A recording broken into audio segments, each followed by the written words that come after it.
Hello everyone, hope everyone's doing well. Welcome back to FaShaun, episode 8. Today we have a special one. We're going to be reviewing a iconic silhouette. I don't use that word iconic lightly. And we're also going to be reviewing, in that same vein, a grail of mine that took years to get. I finally found one at a good price and decided to snag it. So without further ado, today we are going to be looking at the Demeulemeester combat boot. Let's get into it.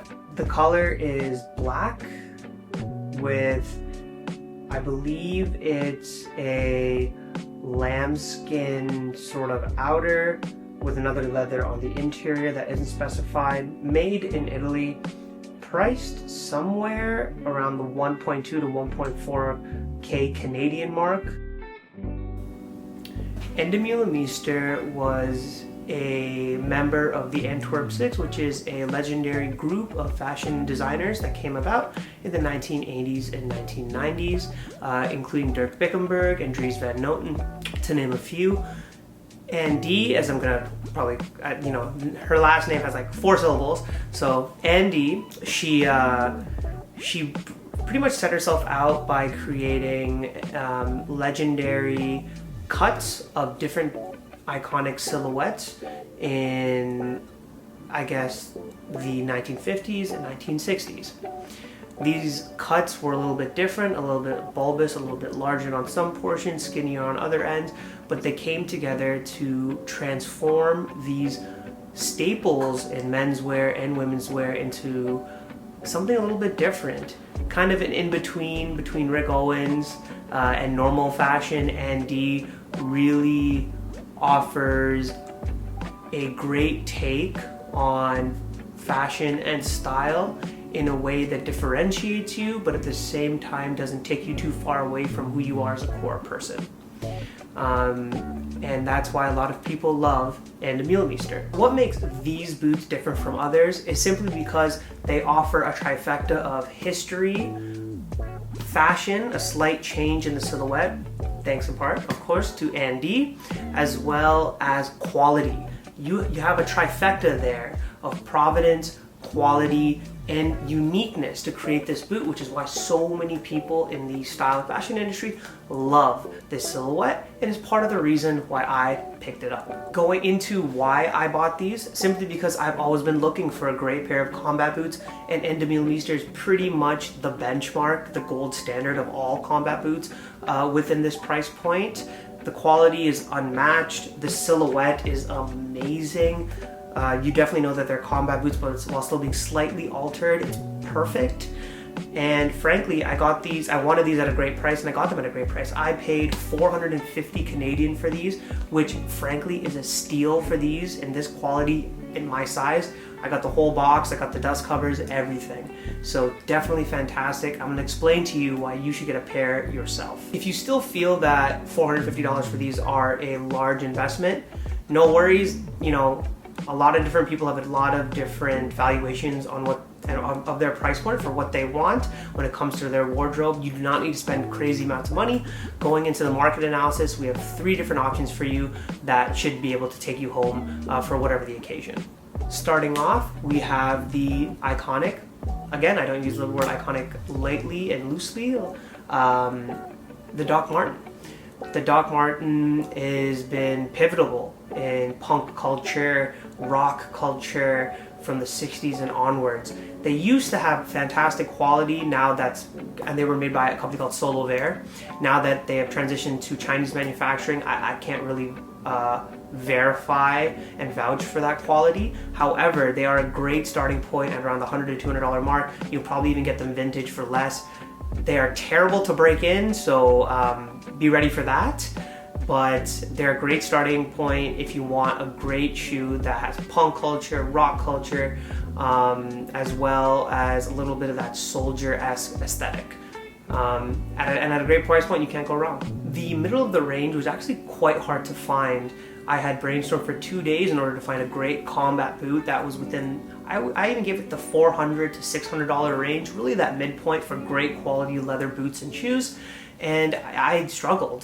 There are these great Red Wings that a friend of mine had recommended. Those are fantastic as well. However, I think in order to get the true essence of a replacement for this shoe at that price point, I'm definitely gonna have to say this Somar combat boots. I know Somar made their brand name especially with jeans and denim, but that combat boot is fantastic as well. The quality is great. It's Goodyear welted, has the silhouette of a combat boot without breaking the bank, and they are unique. Not a lot of people have them on the street, so you will be alone on that front, which is fantastic. The only problem that I see is usually it's a smaller house, smaller design house, so it's typically sold out, but if you can catch them on the restock, I would definitely recommend the Somar combat boots. Lastly, on the high end, again, these are also on the high end and I still recommend these, but if you want an alternative to these that also offer a great silhouette with great quality and unmatched uniqueness, I have to give it to the Guidi 795V. These are fantastic. If I could get a pair, if I didn't have these, I would get a pair, honestly, because they're unique, they offer a great aesthetic, they will last you your entire life. You can rebuild them with the soles. They offer everything to you. The price point is just a bit high. You're looking to pay anywhere, and people don't like selling them for cheap like ND boots, because ND boots are a little bit more common than Guidis. They usually sell for $1,000 to $1,500 Canadian. Depending on your market, could be even more, could be a little bit less. But fantastic option if you don't want an ND boot, you want something maybe of the same type of aesthetic, same vein of quality, but with a different look and feel. Now you've seen everything. We went through the description of it, the purchase rationale, as well as the market analysis. Let's see how these babies are when we do my favorite part of the videos, styling them.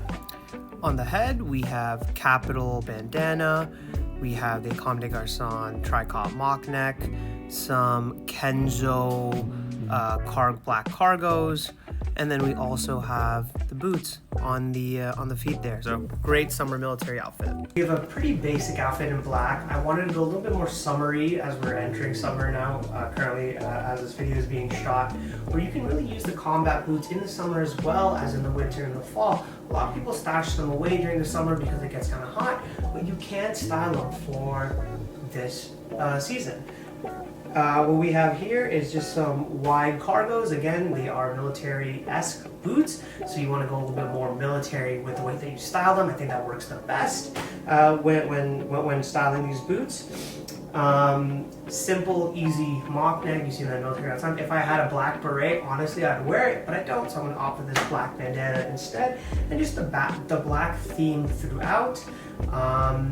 When it comes to the silhouetting, you definitely want more of an hourglass shape as you style these boots because they're very bulbous at the bottom, so you have to have something wide just above it in order to make the boots look good. If you have something skinnier on the boot, it's not going to look as good because of the bulbous nature of the toe cap and how thick the sole and the silhouette generally is.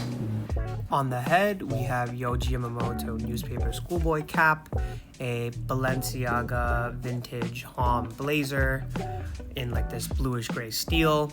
We have a YSL flowy button-up that's meant to be untucked. We have some high-waisted Dickies. I think they're the 674 pant and flex in black. And then we have the ND boots on the feet. Going over into the formal look, you can see I've covered most of it because the brashness of the boot is usually not even just in the big toe cap, but of any military combat boot, it's actually in the laces. The laces are so aggressive, they look so military-esque that in a formal workplace could be a bit jarring. You want to cover that up, just show the toe cap so that it can be seen that you're wearing even derbies, right? But instead, they don't know that you're rocking knee-high combat boots. But anyways, you see here, long, flowy, definitely something for the fall, for the spring, for the summer. Could have been thrown a jacket on for the winter if you have a big enough jacket that sort of is wider than this proportion to really reduce the toe cap that is super bulbous from these boots. So I went with some wide fitted, a little bit tapered pants so that it still follows my leg line, but at the same time still covers up most of the boot. Then we went with two wide, very breezy button-up and jacket silhouette that really sort of widens my upper body, upper shoulders, and then goes down, down, down, and then boom, a little bit wider, and gives you a little bit of that hourglass shape, not too hourglassy because the work environment doesn't really permit that, but still lowers the silhouette and the bulbousness nature of the boots while still looking fairly professional. Also, bulbous hat, kind of up top here, bulbous toe cap, so there you go. Everything is gray and black, so it completes the circle there in terms of color, and then the textures are very cottony, very woolly, very fine fiber, so usually the contrast in textures is really good as well. All in all, you're definitely going to you can even take off the hat, you go to the office in style. For the experimental outfit, we have a Beams Plus denim beret, we have a Drake silk handkerchief that I made into a neck scarf, we have a indigo patchwork, sort of vintage long coat, I believe that's a soft net green cardigan, we have the mock neck tricot again, CDG, the ready-made olive cargos, and then the boots on the feet, so hard to a lot of stuff. Going on to the experimental outfit, I definitely wanted to inject some more military-esque features, so I went in with this nice Beams beret that I got for steel in this nice indigo blue denim. Again, this indigo denim goes with this indigo denim, completing the circle so you have more than one color or more than one item in just one color, so you create that harmony and flow. We have olive and olive here. Again, doesn't have to be the exact same shade as long as you get within sort of the spectrum of color that the other garment is in. You've completed that circle, added more harmony, added more flow to your outfit. We also have black leather here, which is fantastic. Also black leather trim up here. So that has completed the circle, as well as some black here, just on my body in terms of this mock neck. You can't see it at the moment, probably from the camera, but the buttons for this jacket are actually brown wood, and that's why I opted to go for this brown wood sort of kerchief that I've sort of MacGyvered into a nice little neckerchief.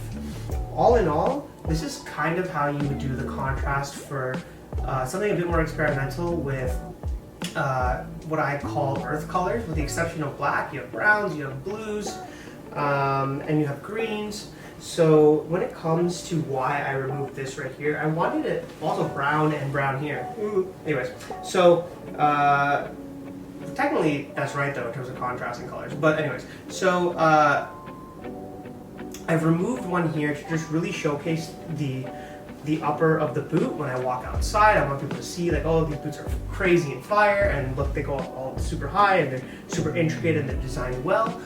So that's one reason, but also it's just cool to sort of have this asymmetry here, and then I've actually filled in this space by adding by lessening how hardcore it is and adding this little sort of tip of the hat here on the right hand side. So I've taken something away here, I've added something back in terms of the asymmetry, and that makes it easier on the eyes and less harsher, and making a really good outfit. But anyways, now we've seen all these outfits, let's pick one of them, take it out on the road. Okay, welcome outside with the Demeulemeester combat boots. They are very, very comfortable. We are going to a new coffee spot called Brandcore Cafe that just opened up, I think from Seoul, but they just opened up on University Street in Toronto, so I'm gonna go check that out.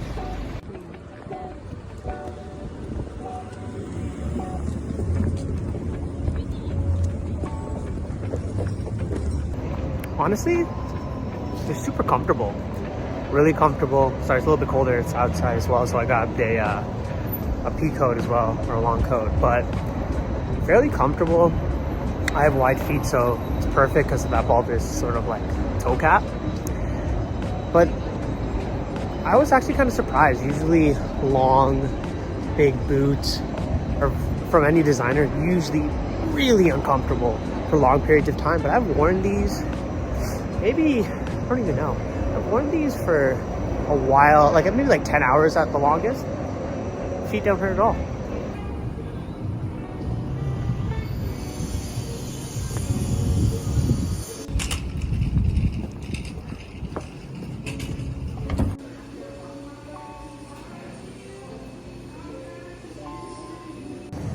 So that's about it for the Demeulemeester Alec combat boots.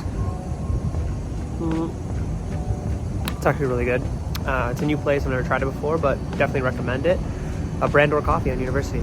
But yeah, they're fantastic, they're comfortable, they do the job pretty well, and I would definitely recommend it to buy at a vintage price. Do not buy these at a at retail price. I don't think they're worth it. A lot of people sell these in the style and fashion industry, and you can definitely capitalize on that and go that route and get them at a good price.